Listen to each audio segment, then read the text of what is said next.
Dan juga kalian juga harus tahu batasan kemampuan. Jadi yang aku sempat bilang ke Beta, jangan takut untuk bilang enggak. Misalnya kalian mengatakan suatu hal, tapi kalian merasa hal itu nggak mampu. Mungkin salah satu pelarian dari studio gitu ya. Kadang kita langsung, aduh kok kayaknya aku bodoh banget bikin hotel. Nah, terus nanti ya udah ikut Sayem nih. Terus nanti kayak kita dapat validasi kayak aku nggak bodoh-bodoh amat. 3, 2, 1.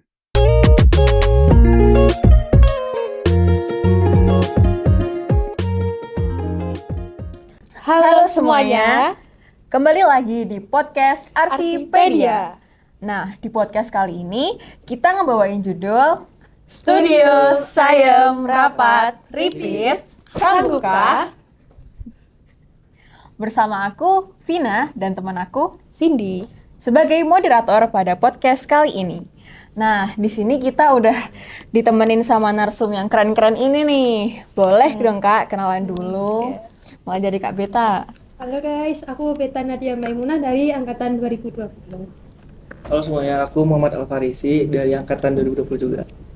Wih, keren banget nih Kak. Nah, mungkin kemarin aku sempat udah lihat nih, kayaknya di TikTokku juga sempat udah lewat nih dari TikToknya Kak Faris sendiri nih. Kayak kemarin keterima di top 3 Univ Indo dan juga Kak Faris juga membuka jasa desain gitu ya Kak ya. Iya. Nah, buat Kak Beta jadi lulusan terbaik nih, satu teknik ya Kak ya dari arsitektur UGM nih, keren banget nih Kak pastinya. Nah, mungkin setelah ini kita bakal ngobrol-ngobrol santai aja sih dengan Kak Faris dan juga Kak Beta dari pengalamannya dan juga mungkin kok bisa tuh jadi sekeren itu gitu. Oke, kalau gitu kita mulai langsung ya Kak. Nah, jadi mahasiswa arsitektur itu kan sibuk banget kan. Nah, tapi aku lihat-lihat kakak dua ini tuh keren banget bisa mempertahankan nilainya jadi tetap bagus gitu Kak. Nah, gimana sih cara mempertahankan nilai itu biar tetap bagus di jurusan arsitektur? Sebenarnya. Siapa dulu nih? Bebas boleh. Kamu dulu, Boleh. Ini kalau dari aku sendiri ini lebih ke apa ya? Gimana seorang tuh kontrol dirinya. Itu dari manage sendiri, manage waktu dia. Nah, itu biasanya kalau dari aku juga buat apa ya? Kegiatan juga target yang bakal aku buat. Target itu bukan hanya dalam bentuk apa ya? Ucapan, tapi kayak target harian mau ngapain, target bulanan mau ngapain, mingguan ngapain. Terus saat ini tuh kadang aku juga punya target 5 tahun ke depan tuh harus buat apa gitu. Jadi kalian punya acuan apa yang harus diselesaikan kayak gitu. Contohnya juga kayak nilai. Kalau kalian punya target nilai yang baik, tentu kalian harus ada usaha yang harus diterapin gitu. Contohnya mungkin rajin belajar, gitu-gitulah. Soal masalah waktu, manage waktu ini paling susah nih bagi mahasiswa sektor biasanya kan. Iya, benar banget Kak. Karena seribu keinginan, waktunya cuma satu. Iya. Manage waktu itu diiringi dengan manage tadi kesibukan tadi itu. Misalnya kalian udah tahu nih kalau misalnya kalian bakal di sekolah itu 3 bulan lagi, kalian harus bisa bagi-bagiin durasi kerja tuh per waktunya itu, per minggu harus ngapain, harus bisa selesaikan konsep, lalu bisa selesaikan termasuk desain itu di waktu kapan. Jadi kalian nggak keteteran di akhir, lebih ke manage waktu diri sendiri aja sih, itu harus bisa. Kalau dari kamu gimana tuh, Beth?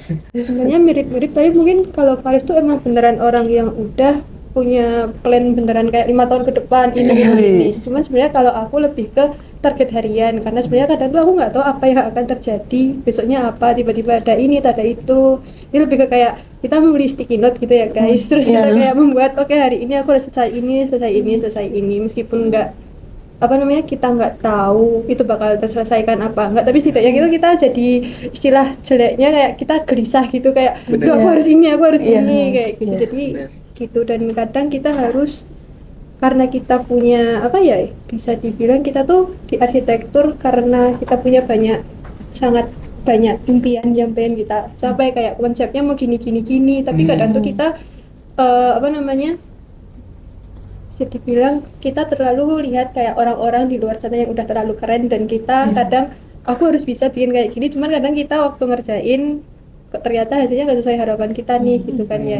Nah itu kadang kita harus ya udah, kita kadang harus lebih ke manajemen emosi kita, kayak emang kita tuh sebenarnya emang kemampuan kita tuh segini, jadi kayak nggak apa-apa kita bisa achieve sesuatu di tahap itu dulu, nanti bisa diperbaiki semester depan kayak gitu. Aku setuju sih sama yang Beta omongin, itu terkait kepuasan diri sendiri. Kadang kalian tuh ngerasa kalau misalnya tuh diri kalian tuh masih kurang nih, tapi hal tersebut malah kayak memperbuang buang-buang waktu kalian, dimana kalian bisa kembangin hal yang lain.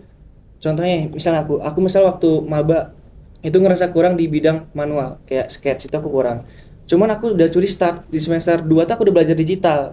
Jadi dimana saat orang yang lain yang jago sketch ini masih belum belajar digital, aku udah paling nonjol nih dibanding lain. Kayak aku udah belajar 3D, udah coba branding dengan beberapa 3D aku, jadi kayak orang, wah aku punya hal yang lain bisa dikembangkan gitu. Karena manusia ini juga punya bakat Keterbatasan lagi sketch foto. gitu kan, tiap orang beda-beda.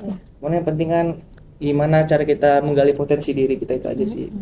Makanya ntar mungkin kira-kira kalau nilai yang baik, kira-kira ntar aku mungkin nge-push seperti di akhir di digital.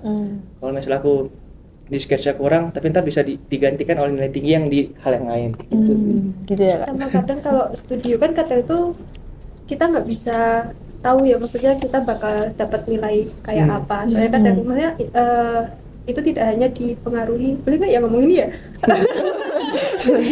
Tidak hanya dipengaruhi dengan apa namanya kayak kita lengkap, kita bagus ini, tapi kan maksudnya ada dosen penguji, ada dosen ini juga. Maksudnya kan kriteria penilaian pun banyak yang kita sebenarnya juga nggak terlalu ngerti kan ya kayak gimana. Beda-beda Maksudnya, gitu ya? Dan maksudnya kita kadang dosen yang membimbing dan dosen yang menguji kita tuh punya apa namanya kriteria yang berbeda kayak gitu. Nah, tapi kan itu sesuatu yang nggak bisa kita kontrol gitu kan ya. Nah, mungkin sebenarnya yang kita bisa lakukan yaitu cuma kita melakukan yang terbaik ya, terus habis itu kita ya udah kita serahkan hasilnya pada yang kuasa dan yang menguji kayak gitu. Iya, benar. Aku setuju, Met. Itu harus ada tipsnya sih. Wah, Ya. gimana itu Tipsnya, Kak? Gimana tuh Kak? sebenarnya kalau di HARS ini tuh kan kita ada studio mata kuliah utama. Iya. Kalau misalnya studi itu namanya SKS, itu paling tinggi. Kalau misalnya kamu dapat nilai baik IP semester, kita harus bisa dapat A di studi aja gitu. Itu bakal menyokong nilai-nilai yang lain gitu ya. Misalnya yang lain paling beberapa SKS itu yang rendah gitu. Tapi kalau studio dapat A, itu nilai kalian pasti naik. Nah, soalnya ya. sorry motong kayak kalau nilai studio kayak umpamanya sebelumnya tuh A, cuman waktu semester depannya kita dapatnya amin, padahal itu kan cuma satu grade gitu kan ya, bedanya itu kayak langsung jeder gitu. Benar. Iya, langsung kerasa gitu. Kayak aduh 3, ini ya kok langsung Dan untuk cara dapetin studio baik tuh bisa dari aku apa ya, deketin dosen pembimbing. Kalau nggak tahu, dosen pembimbing. baru bisa Bukan cari muka lah gitu. Cari muka ya, lebih ke aktif. Kalian tuh harus aktif, dosen pembimbing kan kalian masih mahasiswa gitu. Pasti dia dosen punya pengalaman, beliau punya pengalaman banyak gitu. Kalian coba tanya kira-kira yang bagus gimana gitu. Nah, otomatis dosen ini bakal tertarik sama kalian. Bakal coba, dia ada niat. Nah, dari situ baru nilai kalian tuh aku bilang lumayan aman karena kalian punya kemauan. Yang paling penting dari kita tuh punya kemauan nggak sih? Dari sebenarnya kemauan. tuh kayak aku pernah baca di Twitter gitu ya guys, maaf dunia aku tergunggung di Twitter. Katanya sebenarnya ada yang bilang penilaian di studio itu sebenarnya nggak cuma di hasil akhir kita, maksudnya nggak cuma di produk kita, tapi kan kita kayak kebiasaan apa-apa itu kita bikin di akhir kayak DED lah apa-apa, tapi kayak kadang hasilnya oke bagus, cuman kadang dosen pembimbing kita tuh nggak tahu proses kita gimana, padahal proses itu sebenarnya juga bagian dari penilaian gitu. Jadi kayak tadi bertanya-tanya pada dosen, kayak kalau dosennya kitanya excited, sebenarnya dosennya juga akan perhatian ke kita gitu loh. Aku ada pengalaman nih. Temen aku tuh ada nih, misal tuh dia jarang asis gitu kan. Jarang asis. Jadi dosennya tuh terus dosennya tuh tahu nih kalau ini orang jarang asis. Cuman di outputnya tuh tiba-tiba bagus. Itu malah dipertanyakan. Malah dosennya bilang kayak, "Kamu kok bisa secepat ini hasilnya?" Saya nggak tahu progres kamu bisa dapat sebagus itu dari mana gitu. Bisa dibilang lah, kan banyak sebenarnya bisa ngambil dari beberapa contoh yang cutting atau begitu kan bisa kan. Nah itu kadang dosen lebih curiga hal gitu. Proyeknya kan kadang mirip gitu ya. Mirip kan. Kayak site-nya pun kadang tahun sebelumnya sama setelahnya kan Sama. kadang sama. Nah Jadi kadang yang cuma niru doang. Tapi kan berarti dia nggak, kan kita harus sebagai calon arsitek harus dari harus tahu proses dari mana isu, cara memecahkan permasalahan isu tersebut dengan konsep yang kita bawa, dengan desain yang kita bawa. Itu yang dinilai, bukan dari outputnya doang biasanya. Jadi prosesnya juga dilihat Prosesnya itu gitu ya, dinilai. tapi jangan terus yang lain terus gak masuk kelas itu ya guys. Jadi hasil itu penting tapi prosesnya nggak kalah penting. Iya. Proses nggak boleh dilupakan gitu nggak sih? Yes. Biasanya sering ya. Kita ngomong gini juga karena kita udah lulus ya. Mengalami masa-masa kayak aduh udahlah jatah bolosku tak pakai bahasa studio. Pasti ada masa-masa ya. Ada lah masa-masa gitu. Maaf ya. Cuman Kalau dari aku sih biasanya Bet, kalau ada kalian pasti punya masa-masa ngedown nggak sih, kayak bosan, jenuh Iya. ngerjain ini. Dan itu kalian nggak apa-apa buat nyari kesibukannya tuh. Contoh kalau aku olahraga sih, ataupun Produktif ya. aku juga futsal, basket sama teman-teman, futsal sama orang Riau. Di situ juga nambah-nambah relasi aja. Tuh jadi kayak kadang aku pernah ceritain hasil studi aku ke temen aku nih. Jadi kami Untuk mendapatkan semangat ya. di kos di kos aku gitu kan, aku ngajak temen aku kayak di otak aja mereka gimana kalau kayak gini, harus gimana nih, dan malah nambah ide kita baru. Karena kita secara nggak langsung tuh butuh pandangan orang juga buat komen desain kita. Dan kadang komen dari orang yang nggak arsi itu kadang malah bikin kita oh iya gitu Bener. ya. Misalnya kadang kan orang arsi kan kayak mikirnya kayak udah tahu nih beberapa hal yang harus kita selesaikan. Cuman kayak ada orang lain lihat nih, kok ini gini, oh iya. Jadi dapat pandangan orang awam gitu ya. Bener. Dipakai juga sih sama aku kan kebetulan sekarang juga mulai PPR gitu kan. Kadang juga dosen aku bilang kalau kalian udah buat hasil sebuah karya itu kalian coba tunjukin itu ke orang lain. Orang itu bisa nggak baca ataupun menarik terhadap karya kalian. Kalau misalnya nggak, berarti harus ada yang suatu hal yang diubah lah dikit ataupun nanya gitu, kira kurangnya apa gitu. Jadi ya nggak subjektif kita sebagai arsitek doang. Kadang kita mungkin kayak menurut aku ini udah bagus nih, malah Menurut orang, belum iya. tentu. Cuman itu balik lagi. Bener-bener. Cuman saran juga jangan terlalu mikirin orang lain misal kamu sedih. Kadang ada tuh pelawak kayak gitu. Dia bilang bangun aku udah jelek gitu. Padahal itu bercanda doang kan. Malah ngedown jadi kayak stres. Itu jangan gitu. Cuman kritik-kritik orang tuh banyak. Buat pertimbangan gitu aja ya. Kak? Pertimbangan. Iya. Bener-bener. Keren banget sih Kak. Kayak, wah kayak gila keren banget gak sih?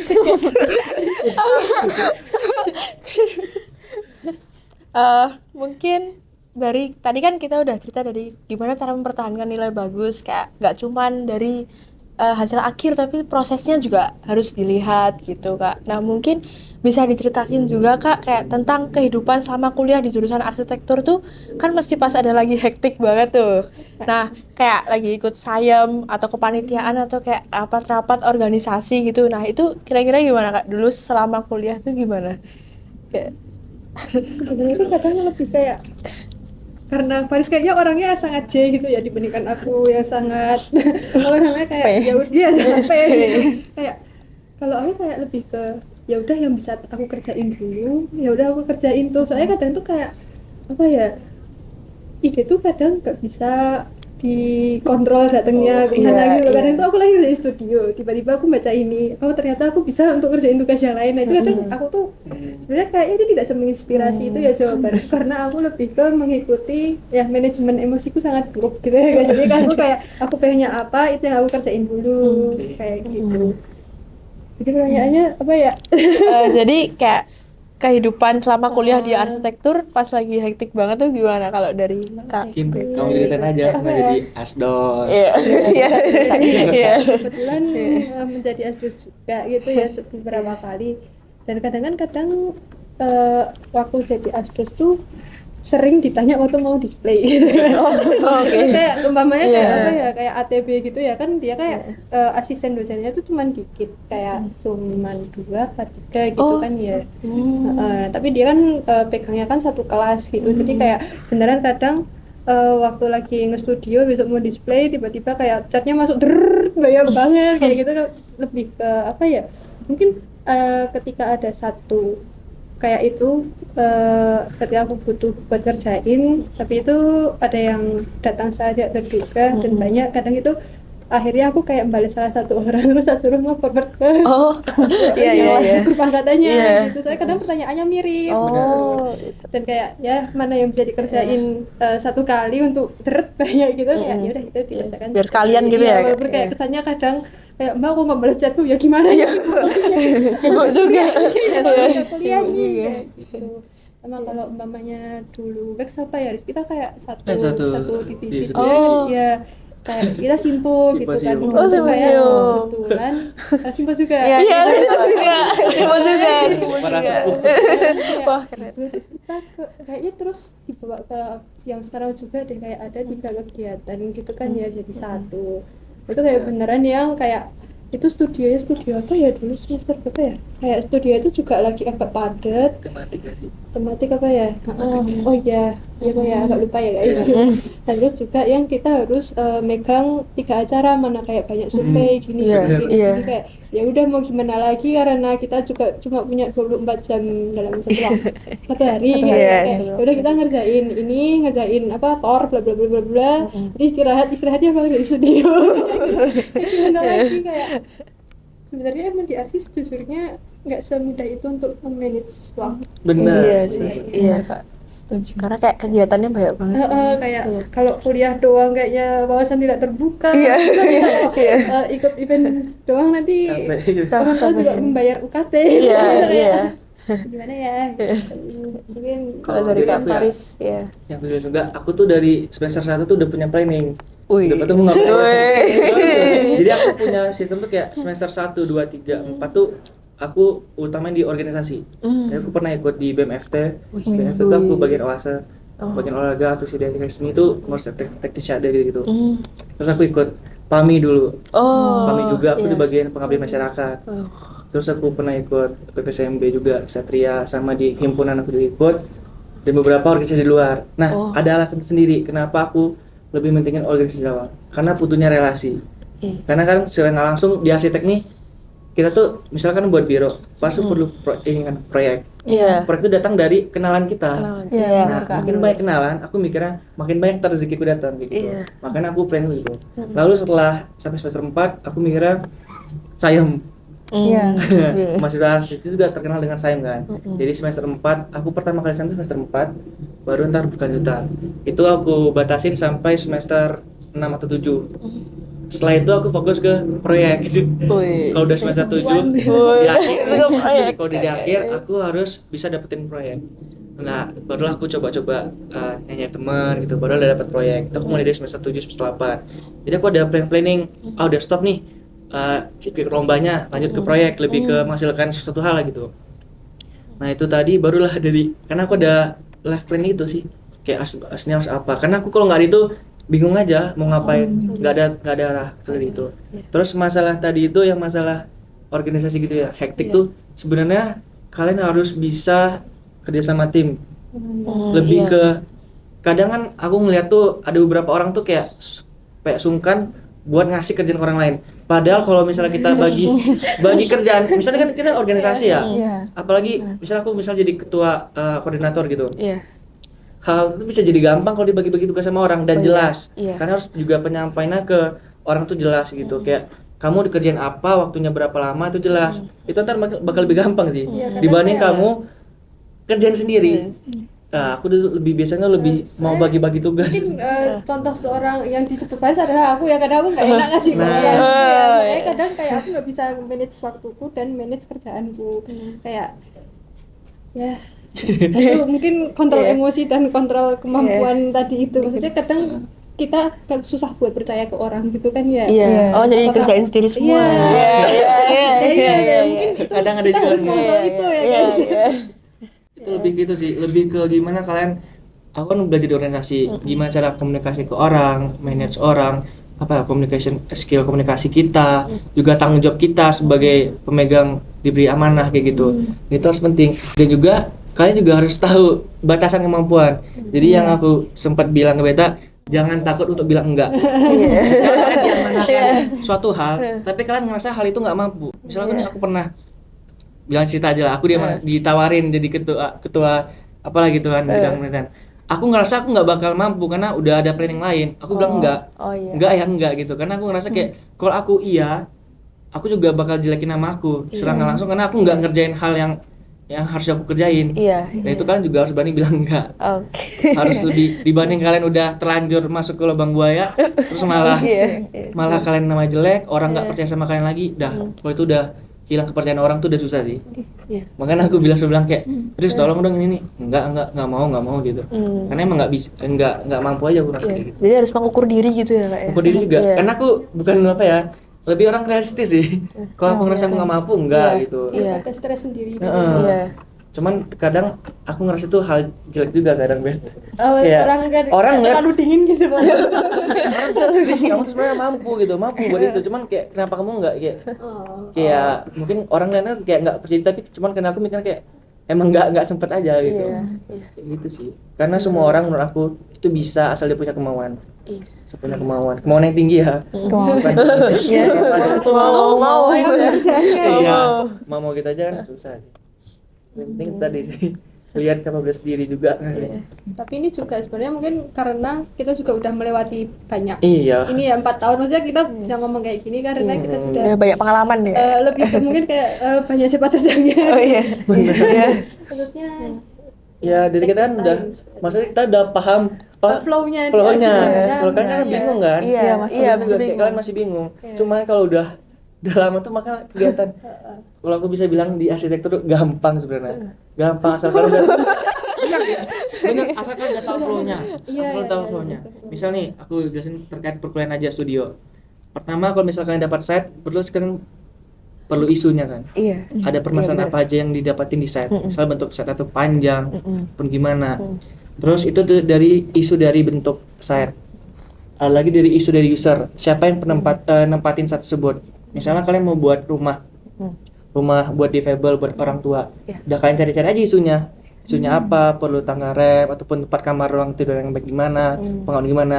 Kalian rangkum isu tersebut, kalian jawab dengan konsep. Kalian buat satu konsep buat menyelesaikan semua permasalahan tersebut kayak gitu. Misalnya kalau misalnya mau membuat yang open space gitu, pengen biar sirkulasi nggak ribet, pencarian gampang. Udah, berarti konsepnya open space. Itu udah ngejawab isu-isu tadi yang ada. Baru ntar desainnya gimana? Desainnya kalian cari aja contoh di presiden yang udah terbangun open space itu apa aja. Ya kita kan arsitek juga niru ide dari yang udah ada gitu kan Iya. presiden. Iya. Udah kayak desainnya bagus apa enggak? Udah selesai nggak sih? Sama tinggal selesaiin DD. Cuman emang di ribetnya itu nentuin isu tadi sama konsep tadi apa itu ribetnya. Itu kalian perlu brainstorming sama dosen yang nanya. Berarti harus kayak nyari-nyari gitu ya, Kak? Iya, jadi penting flow-nya tuh kayak gitu nggak sih? Aku tuh taunya itu sebenarnya tuh dari semenjak kejadian TA malah. Iya, Kita sebenarnya pra-TA. bisa dibilang aku merasa bahwa hidupku mulai jelas ada. Iya, maksudnya sebenarnya kayak waktu semester awal kayak ya dari 1 sampai 5 lah. Itu maksudnya kayak aku ngerasa bahwa aku tuh nggak tahu konsep tuh harusnya ngapain gitu. Bener.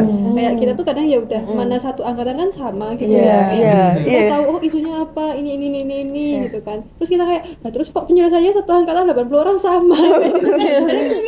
Gimana biar nggak sama kayak gitu. Cuman waktu setelah TA mungkin karena kita lebih intensif dan kita punya proyek yang beneran kita yang propose gitu ya, dari judulnya sampai tipologi bla bla bla blanya sampai tornya kan kita bikin sendiri gitu kan ya. Nah itu jadi kita lebih tahu sebenarnya kayak bagaimana kita jadi ngomong studio ya. Iya, terus Ya, ada. untuk nentuin mana kayak problemnya yang apa kita lebih tahu flow-nya gitu loh. Maksudnya kalau sekarang kan kadang kalau sekarang kayak semester 1 sampai 5 kalau bagiku gitu ya. Itu kayak ya udah kita terima dari tor dosen gitu permasalahannya apa, ininya apa, habis itu udah. Cuman kayak kita nggak bisa nemuin benang merah antara permasalahan, Nah. penyelesaian dan lain-lainnya gitu. Kalau boleh jujur ya, aku semester awal tuh buat nama konsep tuh di akhir lah. Iya sama. baru lah apa nih yang paling cocok buat konsep ini. Nah itu Cuma nyari apa ya? Jatuhnya kayak kasih nama nama-nama. gitu. Iya. Ini buat dosen-dosen kalau boleh jujur. Padahal, nah aku tuh tahu sistematika tuh itu semenjak dibimbing Pak Adi. Pak Adi kan arsitek sekaligus dosen nih. Jadi bapaknya tuh ngasih ajaran, waktu itu ada konsep dulu. Semester Dari KP sih sebenarnya. Pak Adi tuh pembimbing KP aku. Jadi kan aku di KP tuh harus buat itu juga nggak sih, paper gitu juga kan. kayak laporan. Bapaknya jelasin, kamu tuh isunya apa di tempat KP, terus kayak konsep kamu apa, kamu nyusunnya gimana. Udah baru terbayang sama aku tuh, oh ternyata flow-nya tuh kayak gitu tuh, biar jelas nih kan tuh ngerancang apa, kan menyelesaikan apa, Kayak kan. kita di art itu beneran gak ada yang kita lagi ngomongin konsep, tiba-tiba nanti udah ngomongin kolom, tiba-tiba ke sini, tiba-tiba ke situ gitu kan. Kayak sejujurnya setelah masuk art sih kepalaku tuh rasanya kayak buat gitu loh. Lalu loncat-loncat Iya, kayak iya. gitu. Nah waktu di TA tuh baru diajari buat apa ya istilahnya kayak jenak apa ya bahasa Indonesia aja, kayak kamu tenang, kamu coba Selesaikan bikin dulu. kerangkanya gimana. Kerangka dulu. Iya. Nah itu nanti kamu kerjain satu-satu. Kerangka berpikir gitu ya. Ya, kerangka pemikiran. Ya kerangka pemikiran ntar gimana di bab 1. Kalau bahas berarti bab 1. Itu ternyata malah flow buat Iya, kerja di asisten. bisa mungkin bisa membuat kita tuh tahu arah mikirnya kita tuh gimana. Oh. Iya, iya. Kerja praktek. Nah, dan itu nanti bisa diterjemahkan menjadi jadwal gitu ya. Oh, hari ini aku ngerjain ini. Kalau studio kan kadang kita nggak tahu gitu kan ya. Iya, iya. Kayak Iya. mana nih yang harus dikerjain duluan. Iya. Kadang kita ngerasa kalau aku nyari isu tapi aku harus nyari ini dulu nih. Nah, Iya, iya, bener. kayak buat presiden dulu nih. Kayak tiba-tiba aduh deadline-nya ini tapi ini kok belum selesai. Iya. Ya udah kayak udah. Nah, mungkin waktu di pelatihan kita jadi yang kayak jadi tahu ada bab ini kita yang bikin sendiri listnya gitu loh. Kayak bab ini aku harus bahas ini dan bahkan kita dibolehin untuk bikin bab sendiri, maksudnya nggak sesuai Benar. dengan apa namanya bab 1 pendahuluan, bab 2 itu kita dibebasin. Bebas. Oh, gitu. Tergantung kalian pengennya menyelesaikannya gimana. Timeline. Wow. Iya. Balik lagi kan buat Iya. buat apa? Kerja kalian mau ngapain aja. Iya. Kalau nggak ada itu bingung aja. Kalau aku lebih gitu sih. Dan gue sejujurnya FYI aja kan Faris tuh lulusnya Agustus, aku baru Februari kemarin. Maksudnya aku tambah 6 bulan nih ya. Maksudnya sebenarnya selama 6 bulan itu karena aku nggak bisa kontrol mana yang ya, selain emang kerjaanku agak gede gitu ya. Fokus aja tinggal cari. Nah, itu juga karena aku nggak bisa membatasi mana yang harus aku kerjain duluan karena dan ya itulah semua permasalahan kita. Oke. Tips and triknya di apa perhatian tuh buat lingkup pekerjaan tuh yang dibahas apa gitu. Soalnya awalnya tuh kayak aku tuh sebenarnya tuh kayak cuma mau anggap aja setnya tuh segini. Soalnya aku cuma mau ngerjain segini nih. Cuman waktu diskusi kayaknya bikin master plan-nya dulu deh segini kayak oke, jadi nambah lagi kerjanya nambah lagi. Karena buat apa sarjana S1 itu kan buat ini kan ngasih masalah. Masalahnya apa? Tahu dulu masalahnya apa yang kalian selesaikan. Satu aja yang kalian selesaikan itu udah dibilang di skripsi sih. Satu aja, satu permasalahan ataupun beberapa masalah. Kalau umpamanya kalian kayak ya udah aku mau nyelesain ini aja. Itu aja sih. Tapi kalau kebanyakan ya berarti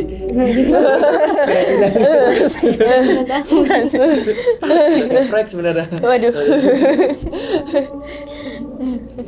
Oke, jadi yang aku simpulin tadi itu mungkin dari Kak Beta itu lebih ke planning buat di hari itu aja. Yang penting hari ini selesai gitu ya. Apa gimana? Soalnya kadang visioner ke besok-besoknya aku susah. Oh gitu. Tapi kalau Kak Faris lebih lihat ke depannya mau kayak gimana. Planning buat semester 1, 2, 3, 4 dan seterusnya gimana Harus gitu. jelas aja kayak capaian. Misal pun kalau misalkan udah buat menggapai capaian tersebut, paling nggak setengahnya lah. Ya, Setengahnya berhasil lah. Paling nggak kalian ada hal yang dipikirin lah gitu. berarti kita tetap punya target gitu ya. Target. target. Masing-masing tuh kan sudah target. Pasti kalau nggak ada target yang ada tipikal orang kayak udah jalanin aja gitu. Tapi kalau aku bisa target. Cuman ya plus minusnya ada lah masing-masing dari ya nggak sih, ada plus minusnya. Tapi itu kan juga mengikuti kemampuan kita juga kan Kak ya. Mungkin aku orangnya kayak Kak Beta gitu ya. Yang penting planning buat hari ini mau ngapain aja gitu. Soalnya kalau ngeliat ke depan masih agak-agak sulit gitu. Jadi takut nggak sesuai dengan keinginan kita gitu Kak. Gitu. Nah, terus juga tadi yang aku dengar tuh mungkin untuk membantu kuliah arsitektur kita itu kita juga harus berani bilang enggak. Kalau misal kita emang nggak sanggup ya udah ditolak aja gitu, kayak jangan semuanya diambil dikerjain kita sendiri Terutama gitu yang di ya. luar akademik ya. Iya. Oh iya. Tapi jangan nggak Iya. terus. Oh iya. Iya. Umpamanya Iya. matkul ini terus itu kalian ngambil terus enggak saya nggak mau. Iya. Akhirnya nanti ya itu lebih ngaruh ke ya kalian ngambil matkul itu buat apa? Oh iya. Jangan tiba-tiba disuruh enggak. Enggak. Jangan ada di situ. Kadang kan ada yang ambil sorry ya jadi nambah lagi kayak ada yang ngambil matkul pilihan kadang cuma yang penting ya udah aku dapat nilai dari situ karena nilainya gampang tapi kayak sebenarnya eman-eman gitu menurutku ya. Soalnya kayak rugi waktunya, rugi bayar UKT-nya. Iya, benar sih. sih. Iya. Ya. Nah, terus kita lanjut ke pertanyaan yang selanjutnya ya Kak. Nah, buat kakak ini pernah ikut sayembara kan sebelumnya? Waktu kuliah di arsitektur pastinya pernah. Nah, Pasti pernah. Iya, pasti pernah. apa aja sih Kak manfaat yang kita dapetin waktu ikut sayembara gitu? Kalau Oke. Dari ikut sayembara 1. Apa ya? Aku tuh sayem tuh pertama kali tuh semester 4 itu aku kan udah planning dari aku bentuk tim dulu, tim. Aku nyari orang yang cocok sama aku. Oke. Cocok maksudnya tuh dalam hal sih biar kerjanya enak gitu. Iya. Aku cari teman aku yang cowok ini karena lebih apa ya, aku ngerasa dia juga komunikasi sama aku enak, juga lumayan teman dekat. Akhirnya kita cocok nih karena kita sama-sama, aku ngerasa aku jago di bidang 3D juga dulu, terus dia juga oke di bidang rendering dan juga dekat. Nah, aku butuh nih satu orang yang bagus di konsep. Karena kan sayembara juga butuh konsep. Iya. Pilihlah beberapa, terus aku cari, tanya ke teman aku nih, dia juga lumayan dekat sama si yang konsep ini kan. Terus dia ngajakin, akhirnya bentuklah satu tim. Di situ kita diskusi. Nah di situ kalau jujur di sayembara awal tuh aku kayak, waduh sayembara nih lumayan susah tuh karena nyatuin ide kita tuh beda-beda kan. Aku bilang ini, yang satu suka ini. Akhirnya dulu ini di satu titik kita nggak seneng kan. Ternyata disitulah kita belajar buat nerima keputusan bersama kayak gitu. Tapi kan ada satu lagi, kita punya kelebihan kekurangan gitu. Terus disitulah baru bentuk tim. Aku ngerasa tim. Akhirnya kami ikut sayem kan, ikut sayem. Terus alhamdulillah sayem pertama langsung juara 1.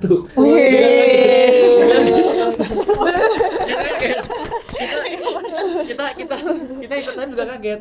Kita awal-awal lagi ngumpul lah kan biasa juara satu nih. Ternyata di kenyataan kan. Dan itu malah kayak macu adrenalin buat ikut sayem lagi. Cuman kan sayem berikutnya nggak ada lah top cuman top gitu beberapa juara gitu.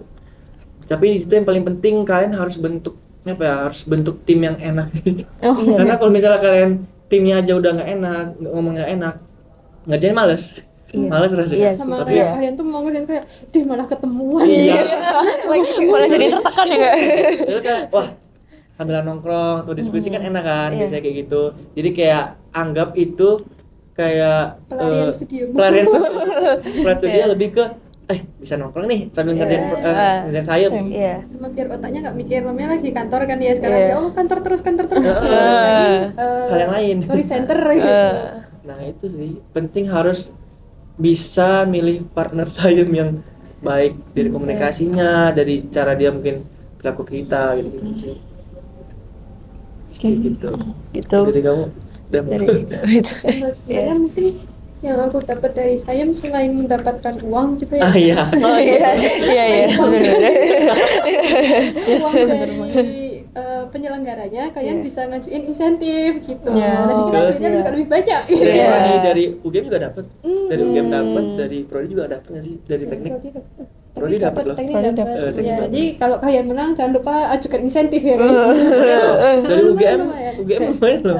Kalau juara gitu. Ya, mungkin supaya saya nggak terlihat materialistis. Sebenarnya kayak mungkin kalau dari studio itu kadang kita merasa bahwa kita tuh kadang masih kurang capable buat ngerjain satu proyek gitu ya. Maksudnya kita kadang lebih di komen tuh kayak tentang teknis, tentang apa yang mungkin kita dengar dengan maksudnya kita umpamanya sekelompok sama A B C D E gitu. Yang di komen tuh mirip gitu kan. Maksudnya maksudnya kan karena satu proyek juga gitu ya. Nah, kalau di sayem kan kadang kita penyelesaiannya beda, kita konsepnya beda, dan dengan juri yang sebenarnya kita nggak tahu sifatnya dia kayak gimana. Maksudnya kayak sebenarnya itu kita kadang bisa mendapatkan kayak validasi kemampuan kita gitu ya. Kadang kayak kebetulan dulu tuh pernah dapat jurinya tuh kayak ada arsitek ada si dari radar dari ini di Jakarta itu kebetulan, jadi kayak kita ngerasa bahwa kita di kok display itu apa sih namanya, kita penjurian nggak kayak display gitu. Rasanya kita lebih kayak tukar ide kayak gitu, dan dia tuh kasih apa tanggapannya dia terhadap kita tuh apa, bukan nyari mana yang secara teori mungkin belum benar, tapi lebih kayak sebenarnya pengembangannya ini bisa diginiin loh, lebih kayak kita jadinya kayak apa ya, kita asistensi gitu, tapi lebih ke kayak kita diskusi yang nggak terlalu formal gitu. Dan kadang kita jadi dan ngerasa kayak wih, karyaku di komen sama arsitek gede kayak keren gitu ketika kita mungkin salah satu pelarian dari studio gitu ya. Kadang kita langsung aduh kayaknya aku bodoh banget bikin hotel nah, terus nanti ya udah ikut sayem nih, terus nanti kayak kita dapat validasi kayak aku bodoh-bodoh amat. Jadi kadang kita kan ada fase-fase ketika kita merasa kita kecil diri kita kayaknya nggak bisa deh jadi arsitek gitu. Jadi sayem tuh merupakan pelarian tapi bermanfaat gitu ya kak. Pelarian bermanfaat gitu ya. Kalau boleh cerita, aku udah di papernya juga dari arsitek-arsitek bilang tuh sayembara tuh juga lebih ke branding kalian ntar. Jadi ntar orang bisa tahu kalian tuh ikut sayem juara tuh dari situ. Apalagi kalau misalnya kalian punya rencana buat biro sendiri, nggak ada proyek, harus ngerjain apa? Ngerjain sayem. Dilihat sama orang. Oh, sayem tuh juara tuh, dilihat sama orang. Fungsi sayem itu sih. Pasti personal branding juga. Branding ya. Porto juga. Porto. Ya. Personal branding. Makanya Porto nggak harus dalam PDF ya guys. Contohnya di Iya. TikTok gitu bisa. Contohnya ya, sekarang nama tuh zaman digital kan. Iya. Orang Audiensnya lebih gampang. audiensnya Di-reach, iya. kayak misalnya nih kalian buat konten di IG ataupun TikTok, ada orang yang awal mulanya cuman pengen searching apa ya, video-video biasa, nemu nih, oh ada arsitek nih, arsitek mahasiswa, nah DM terus dapat proyek, bukan alhamdulillah. Dari situ sih, dari aku pernah ada yang bilang tuh kalian jadi mahasiswa arsitek juga harus apa, narsistik itulah, karena bukan menarik, bukan arsitek ini ya dalam hal Negatif, tapi ya. lebih ke karyamu mana gitu. Orang kan nggak bisa tahu karya kamu kalau nggak kamu upload di Instagram, sosial media. Kalau orang kan biasa tuh pakai di mana ya, web gitu ya. Behance, Ya, Isu, ya gitu. gitu kan. Cuman kalau aku sekarang lebih ke agak ke Instagram. Kenapa? Karena kamu ngincar proyek gitu kan. Orang-orang kan taunya Instagram, nggak paham tuh yang namanya Behance, bla bla bla. Apa tuh? Maksudnya kalau Behance sama Isu mungkin kayak segmented lebih ke kayak orang yang sesama arsi gitu yang bakalan Sama sih. Dulu Arsi kan mainnya sosmed, sekarang Iya, bener sih, hal-hal Kak. kayak gitu. sorry WA ya. Oh iya, sorry. Iya. Tadi kan Kak Faris juga udah cerita nih sama Kak Beta kayak sayem tuh yang penting kayak partnernya gitu. Partnernya kan kita harus cocok dulu gitu. Bener. Nah, itu tuh gimana ya Kak cara pilih partnernya gitu. Terus kalau semisal nih kita udah dapat partner tapi ternyata tuh nggak cocok gitu. Nah, terus gimana itu? Teman main aja sih. Yang teman main dari maba nggak sih? Tapi mungkin juga jangan pilih maksudnya kalau kayak kita ada teman dekat gitu kan kadang kita udah tahu dia plusnya iya. apa, Iya, minusnya iya, apa. iya. Jadi kayak kita bisa tahu mana orang yang mungkin bisa kita pilih jadi partner. Kayak kadang kalau beneran yang kenal dari nol itu juga susah buat jalan. iya. Soalnya kayak apa ya, kita jadi nggak enakan, Oh, terus iya, Pak. Iya, nggak bener. enakan buat minta tolong apa, nanti ujungnya dikerjain sendiri. Iya. Nggak. People pleaser. Iya. Iya. Itu temen saya sebenarnya mungkin kalau kamu yang tadi yang inisiasi mau ikut sayem ya Riz. Kalau aku sebenarnya aku yang selama aku ikut sayem aku yang selalu diajak gitu. Oh, Bukan kan. aku bukan yang inisiatif buat ikut gitu loh. Kayak 3 kali apa ya, 3 kali kebetulan kita emang bertiga terus kayak kita udah selalu bersama gitu. Tapi sebenarnya kita tahu, maksudnya karena kita udah dari awal ketemu, maksudnya ketemu sebenarnya kayak kita anggap A, B dan C itu aku, A, B dan beta gitu ya. Nah si B ini suka ngajak A, terus si A ini ngajak aku kayak gitu. Nah, dan kebetulan kita karena waktu nyoba pertama itu kalau Faris kan langsung juara 1, aku enggak. Dapetnya ke top 15 sampai gimana gitu kan. Nah itu kita jadi ngerasa nih, awalnya kan kita juga belum pernah ikut sayem yang tembus, terus kita kayak ih masuk nih kita sayem lagi yuk gitu. Jadi kayak Jadi kayak malah pengen sayem lagi. Cuma ada jadinya nggak menang-menang lagi. gitu ya. Loh, Faris kan langsung 1. Nah kalau kita tuh bertahap dikit-dikit dari top 15 ke juara 4 baru ke juara 3. Nah itu udah mentok kita habis itu TA gitu. Nah, itu kayak yang mungkin lebih ke karena dengan partner yang sama ya mungkin pertanyaannya karena tadi gimana ambilnya mungkin lebih ke teman dekat dan kita mungkin karena teman seangkatan juga jadi kita tahu di studio tuh dia gimana manajemen waktunya, dia lebih pintar di bagian teknis, bagian render, bagian apa. Soalnya sebenarnya kayak di kelompokku yang bertiga ini, maaf ya kalau kalian tak sebut terus. Nah itu kayak aku lebih ke kayak yang bagian post pro, yang satunya di konsep, yang satunya dia yang lebih bisa jadi ketua kita. Soalnya kayak aku sama temanku yang satunya ini, kita tuh gampang nggak bisa ngontrol apa namanya kepengenannya kita, kayak kita nggak bisa ngesesuaiin dengan jadwal. Nah ini kebetulan yang satu tuh emang dia yang bisa bikinin kita jadwal, tapi kayak kita spare waktu di akhir buat memenuhi mimpi-mimpi kita yang tidak tercapai gitu. Jadi kayak komposisinya jangan sampai maksudnya mungkin lebih baik kalau umpamanya ada yang bagian teknis, ada yang bagian lebih ke konsep, ada yang lebih ke jadi bagi tugas gitu ya Kak. Sebenarnya kalau sayemnya sama tuh sama kayak dunia kerja sih. Iya ya. Kita jadi- tuh perlu seorang leader buat penengah atau pengambil keputusan. Kita juga perlu orang yang rajin atau dibilang kayak mau kerja terus untuk kerjain ini. Tapi kita juga perlu orang yang kayak ngingatin, ayo kerja, terus juga punya buat finishing kayak gitu, kayak render, ahli, punya keahlian masing-masing lah. Tapi menurut aku yang penting juga orang yang leader ini nggak sih, kayak ayo kita gimana nih, mau kerjaan apa? Soalnya kalau misalnya nggak ada yang orang yang leader ini, nggak bakal jalan ya nggak sih? soalnya sempat itu waktu kita tuh karena kita bahkan tornya tuh kayak terlalu umum, kita nggak tahu kita disuruh bikin apa, karena dia lebih ke metodenya gitu yang disayemin, bukan tipologinya. Nah itu sampai tinggal 1 minggu sebelum pengumpulan, padahal itu kayaknya 3 bulan deh. Itu kayak kita masih belum ngerti kita mau bikin apa, kita udah coba ini kayaknya nggak mungkin menang ini seret gitu. Terus akhirnya kayak waktu udah 1 minggu terakhir kayak udah yuk ini kita beneran harus, kita hari ini sih kita putusin mau bikin apa kayak gitu. Beneran harus ada orang yang bisa apa namanya Ambil putusan tegas buat tegas. udah kita selesai di sini. Maksudnya tapi itu juga tentu aja akan ada clash dengan Nah, clash itu pasti ada, Pasti maksudnya ada. ya menurutku itu pasti karena kita maksudnya 3 kepala dijadiin satu gitu ya. Iya sih. Dan itu lebih susah loh dibandingin sebenarnya kalau kerja sendiri ya. Kalau kerja sendiri kan udah kita ngatur jadwal kita sendiri, buat pekerjaan sendiri, pemikiran kita sendiri. Tapi kalau udah rame, waduh, kadang ada ngerasa tadi yang nggak enakan, ada ngerasa kayak wah, apakah aku ngerasa menggurui orang ini? Itu kadang kita takut kalau kita merasa sok juga Dia gitu. merosot tapi dia nggak enakan. Lama di situ, lama di cara mengklopkan memanage orang-orangnya itu orang. juga bagian dari sayembara ya guys. Sama kayak dunia kerja kayak gitu. Dunia kerja itu juga kayak gitu. Kan kita ada beberapa yang udah kerja, mereka ceritain ke aku juga sering diskusi kayak udah kadang ribetnya tuh di situ Riz, kayak gitu. Kan apalagi kalau ternyata prinsipalnya dia lebih suka untuk di tengah-tengah ini bisa ditukar ke sini, tukar ke sini tuh ya sama aja bukan semua gitu. Nah itu tapi harus kasih gitu. Nah, jadi kalau semisal mau ikut sayembara itu lebih banyak milih ke teman deket-deket aja gitu Kak. Ya. Dan kelebihan dan kekurangannya masing-masing gitu.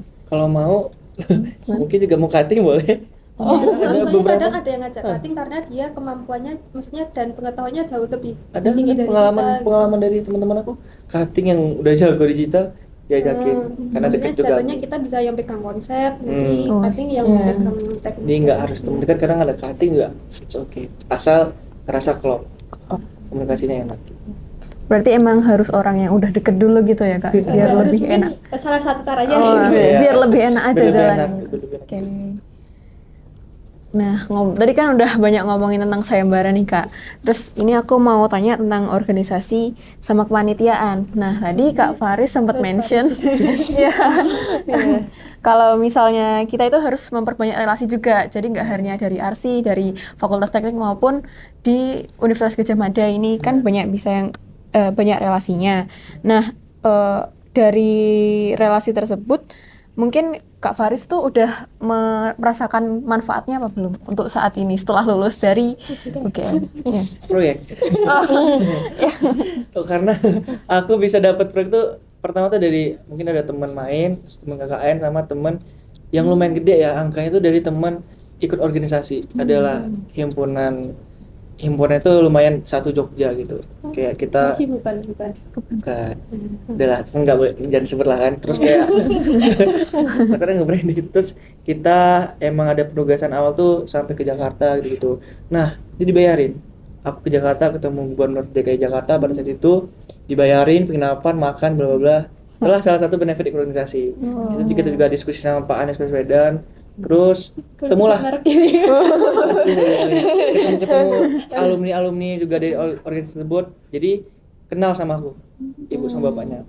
Terus aku balik sekarang, dia nanya ke aku, udah lulus belum mas? Lagi mau skripsian, kayak saya ada mau buat rancang rumah nih, kayak tolong dong karena mau arsitek. Wah, pada saat itu aku kayak aduh udah bisa belum ya, cuman aku kayak udah saatnya nih aku buat minimal proyek sendiri. Akhirnya aku buat rumah, ngerancang rumah gitu. Dari aku belajar dari sistem kontrak, penawaran harga gitu, harus belajar sendiri karena itu kuliah di kuliah kan hal kayak gitu kan kita basic awal doang. cuman kalau aku belajar aku belajar sosokan lah gitu. biar kayak arsitek beneran gitu. Paham kontrak. Masih desainer Iya. ya. Kan itu penting sih, apalagi buat tips and trick kalian kalau di dunia kerja, kontrak tuh penting. Biar tahu batasan kerjaan tadi sampai mana, apa aja pembayaran gimana, jadwalnya itu berapa lama, itu jadi acuan kalian buat pegang ke klien. Kalau kliennya tiba-tiba minta, aduh ternyata ganti lagi desainnya, kontraknya gimana, kontraknya berapa kali revisi, masalah pembayaran, kalian mau dibayar 50-50, termin 1, termin 2, atau dibayar 30-30, itu bebas. Itu jelas sebagai acuan data. Aku ngerasa itu penting, makanya aku buat sebelum ngerjain proyek. Dan itu ternyata beneran ada di dunia real buat kita kerja kayak gitu, proyek. Dan itu sih manfaat dari organisasi dapat proyek, Ya, dapat proyek gitu ya. Jadi dapat relasi juga ya. dapat Kak? relasi Iya. juga, mungkin juga dari orang tua temen itu kan kayak buat Iya, organisasi. oh iya. Jadi kayak wah aku punya temen nih anak arsi karena ikut organisasi dari SMP atau apalagi itu loh, nyarinya Faris gitu, Faris. Faris arsitek gitu di kontak. Karena biasanya orang tuh, ini pengalaman juga, ada orang yang desainnya sangat bagus, cuman ada satu lagi orang yang teman dekat dia, komunikasinya enak, pasti lebih pilih temen dong. Padahal desainnya ya oke lah, so-so lah, pada menurut standar, pasti milih temennya, karena ya lagi relasi, temen gitu. Karena pas langsung timbal balik, nanti kalau aku perlu apa pasti nyari dia lagi. Relasi itu penting. Jadi dari sekarang harus membangun relasi ya. Membangun Kak? Relasi paling penting. Mungkin kalau dari Kak Beta. Kalau Ya. Faris mungkin kan relasinya jatuhnya lebih banyak ke bisnis dan proyek gitu ya. Kalau dan itu sejujurnya kalau aku organisasiku nggak terlalu banyak. Mungkin yang anggap aja Wex itu termasuk organisasi gitu ya. Gitu kan. Mungkin kayak karena dulu aku joinnya tuh yang pertama tuh yang bagian desain, kedua yang competition, ketiga simpo. Jadi sebenarnya agak tidak linear gitu ya.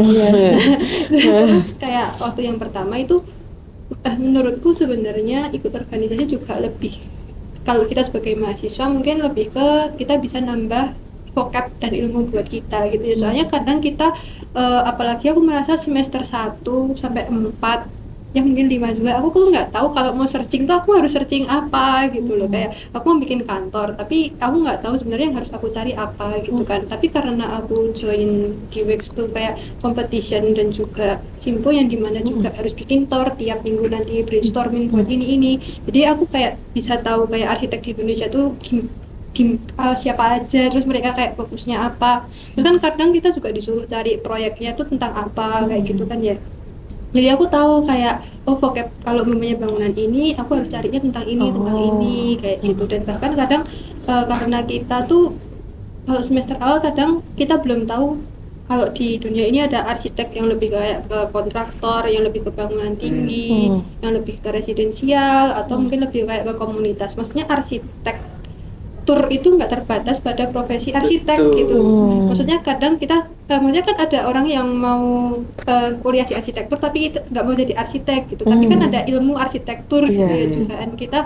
Jadi tahu kalau umpamanya vocab-vocab yang baru. Dan bahkan waktu join Wex yang simpo, jadi kayak aku tahu ternyata dan juga KKA gitu ya, sangat penting ya guys KKA sebenarnya gitu, bisa menambah vocab kita dan bagaimana kita mengetahui tentang proyek-proyek arsitektur orang dan ilmu-ilmunya, dan bagaimana mereka itu menerjemahkan konsepnya. Soalnya kadang kita kalau cuma presiden doang waktu studio kan kita nggak semendalami itu gitu kan ya.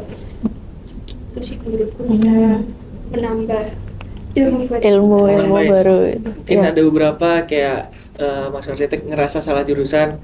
Jangan sih, kayak kalian harus mikir, aku ya udah lulus arsitek ini malah jurusan yang sangat bagus sih teknik dan arsitek. sebenarnya kayak multidisiplin banget bisa, gitu. bisa kemana aja. Kalau kalian ngerasa cuma jadi arsitek, enggak, kita tuh bisa ke developer, bisa ke konstruksi, bisa ke pemerintahan, bisa ke BUMN. Dan bahkan kita sebenarnya dibandingin, tidak bermaksud membandingkan gitu ya, PWK mau pindah ke arsi itu susah, tapi dari arsi mau ke PWK bisa. itu bisa. Kita belajar urban design. Apalagi di UGM kan satu departemen gitu ya, dan kita semester 6 ada yang urban studionya, jadi kayak kita tuh secara nggak langsung juga bisa dapat ilmu tipis-tipisnya kayak gitu. Dan bahkan kadang basic ilmu kita kayak AutoCAD aja sebenarnya itu juga dibutuhkan sama orang yang kayak planning kayak gitu surveyor, dan geodesi bahkan gitu. urban designer kan itu sebenarnya kalau kita dengar malah lebih cocok buat orang PWK PWK. tapi ternyata banyak inisiatornya di Indonesia itu sebenarnya mereka dari arsitek mulainya gitu jadi kayak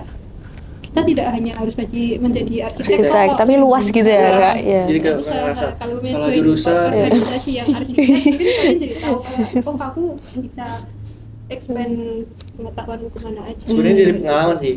Aku dulu ngerasa kayak aduh salah jurusan, terus makin lama kayak wah ternyata arsitek ini keren ya, karena kita belajar semua hal kan, dari semua aspek kita Makanya saya belajar. sesosum Iya, sosum juga kayak ilmu budaya gitu kita pelajari juga.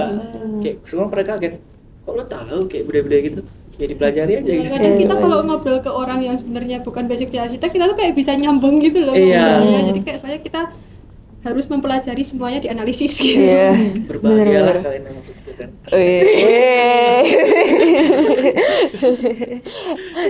Nah mungkin kayak penjelasannya tadi udah keren dan sangat menginspirasi kita semua gak sih kayak wah Ya bener banget gila iya. Nah mungkin sebelumnya aku dan Vina mau ngucapin terima kasih dulu ke Kak Faris dan juga Kak Beta yang udah mau menyempatkan waktunya untuk hadir dan berbagi pengalaman gitu ya di sini. Nah aku Cindy, Dan aku Vina. kami pamit undur diri. Sampai Jumpa.